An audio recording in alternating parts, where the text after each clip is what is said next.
In 1513, Ponce de Leon sailed northward to what is now Florida. A later voyage to Florida, in 1528, led the Panfilo de Narvaez, ended in disaster and shipwreck. A handful of survivors from this tragic voyage traveled overland across what is now the southwestern United States and Mexico. Their travels opened even more land to Spanish claims and settlement. In 1519, with 11 ships and about 600 men, Hernan Cortez invaded Mexico. He seized Aztec ruler Moctezuma II, also known as Montezuma. Cortez captured and destroyed the great Aztec city of Tenochtitlan. The Spanish later built Mexico City on its ruins. Spanish horses and guns, unknown in the Americas, helped the Spanish defeat the great Aztec armies, as did a smallpox epidemic that swept through the Aztecs. Moctezuma. Moctezuma. He's also known as Montezuma. Yeah. He was captured by Cortez, and then he died. But we don't have much else to say about him. But everybody cried. The Spanish also found rich civilizations in South America. In 1530, Francisco Pizarro led 180 men and 37 horses on an expedition. They traveled from the Isthmus on Panama to the capital of the Inca Empire in what is now Peru. In 1533, Pizarro claimed the land from present-day Ecuador to Chile for Spain. Cortez and Pizarro destroyed many Aztec and Inca statues and temples. The gold and silver from these religious objects and buildings made the explorers and the Spanish treasury wealthy. In time, Spain controlled the West Indies, southern and western North America, Central America, and much of South America. Unlike Europeans in Africa and Asia, the Spanish established settlements throughout their vast empire. Spain directed the colonial government. Officials called viceroys represented the monarchy in the colonies and reported to the Council of the Indies in Spain. The council planned and directed the empire's growth on behalf of the Spanish crown. For a time, the colonies produced enormous wealth for Spain. There were rich silver mines in the regions that are now Peru and northern Mexico. Agriculture and trade remained important, but mineral resources were the main assets of Spain's colonies. European diseases such as smallpox, typhus, and measles weakened the Native American societies conquered by Cortez and Pizarro. From what is now the southwestern United States through Mexico and much of Central America, millions of Native Americans died. Whole cultures that had lived and thrived for centuries were wiped out or broken up in a matter of relatively few years. Exact losses cannot be accurately determined, but many historians believe that the numbers were enormous. This tragic outcome of expansion and colonization also promoted the growth of slavery. The Spaniards needed workers for mines and farms in the New World. To make up for the loss of native labor, they imported slaves from Africa. Yeah. Spanish had a lot of kings. One of these was the greatest king of all time. He was Charles V. He was a member of the Habsburg, of an old German family. You're probably wondering why he was in Spain. We don't know. Charles took the Spanish throne in 1516. 3 years later, he was elected Holy Roman Emperor. With Charles' titles and power, he was torn between conflicting demands. As king of Spain and Europe, I guess, he had to adopt a Spanish viewpoint. As Holy Roman Emperor, he was expected to support German aims.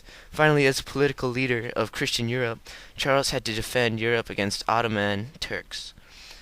The nearly continuous religious wars during Charles' reign drained... What are you guys talking about? Oh, keep going? Okay. So anyway, yeah, they had a lot of treasure, but they lacked industry to promote them. So they raised sheep for wool, and the country could not produce enough food, so food prices increased. Yeah, that's pretty. the son of Charles, Philip II, received Spain and its possessions. His branch of the family became known as the Spanish Habsburgs. Charles's brother, Ferdinand I, not the Bull, was already king of Hungary and Bohemia. Now he became Holy Roman Emperor and head of Austrian Habsburgs. Unlike his father, Philip II was born and educated in Spain. He ruled from 1556 until his death, tragically, in 1598. Philip was a dedicated monarch who worked long hours at being king. His goal was to strengthen Spain's hold in Europe's leading power. Philip built a new royal residence, El Escorial, 25 miles from Madrid. From there, he took control of every facet of government. This nearly paralyzed his administration. Philip also saw himself as a leader of the Counter-Reformation. A very devout Catholic, he ordered the Spanish Inquisition to stamp out heresy at home. Abroad, Philip involved Spain in wars to defend Catholicism and bring glory to Spain. These efforts were so costly that taxes could never keep up with expenses. As bankers charged more and more interest on loans to Spain, the country's financial woes increased. His attempted invasion of the Protestant England by the huge Spanish Armada in 1588, however, ended in disaster. An attempt to invade France to prevent a Protestant from becoming king was also an expensive failure, yet these setbacks were not the costly failures in Philip's policy making. In 1568, Williams of Orange led a revolt against Philip. The people of the Calvinist northern provinces lived on land below sea level. Large dikes protected the land. The people opened the dikes, flooding the countryside and leaving Philip's army helpless. William sent small bands of soldiers on quick raids to keep the Spanish army confused. Today, this military technique is called guerrilla warfare. In 1579, under William's leadership, the northern provinces declared their independence from Spain. William was killed in 1584, but his descendants continued the war with Spain on and off until 1648. The southern provinces were heavily Catholic and remained under Spanish control as the Spanish Netherlands. The end.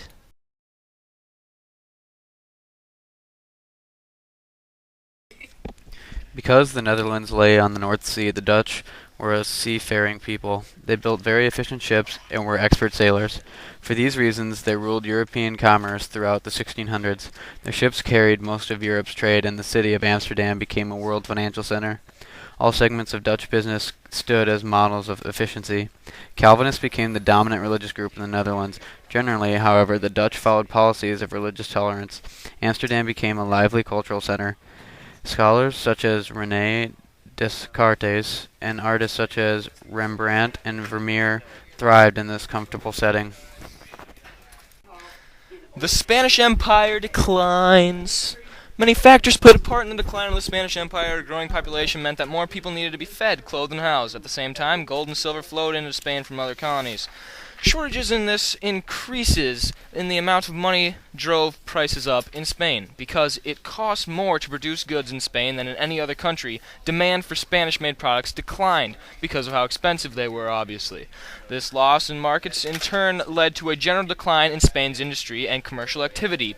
Much of the empire's wealth simply passed through Spain and was used to buy goods from other countries. With the gold and silver they received for goods sold in Spain, countries such as France, England, and the Netherlands grew strong, like the Hulk. They developed their own industries at Spain's expense. Yeah!